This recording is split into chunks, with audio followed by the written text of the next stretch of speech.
May adlaw mga katits. Niaday ta karoter kat mga katits. Nag-explore ta mga katits. Naglag mong iri mga katits oh.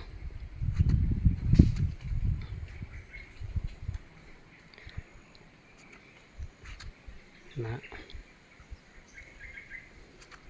Utanaan nato ni mga katits. So letter C oh. Letter C na siya mga katits.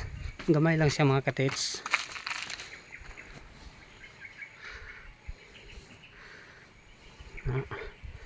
1 inch ang kalawmon. Moday niya tubang mga katits oh.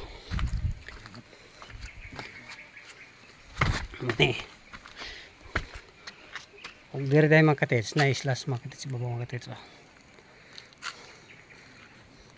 Kung bubuan nato ni tubig mga katits, diri ambak mga katits oh. Diri kung mugamit ang tubig. Okay, ang buot pasabot tayo mga katits. Height man ni siya nga deform. Unya na holes to nga on the spot ni siya mga katits ha, on the spot.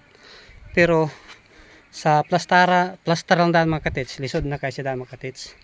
Muna nga di lang nato ni pangandoyon kung nga ni plaster mga katits kay lisod gi kay ni niya ni tunga sa creek. Niya napadagko kay bato. Gawas nga dako nga bato ni gihapan pagid anang usa ka dakong bato nga murag ulo sa bayawak oh, makita nimo oh, no.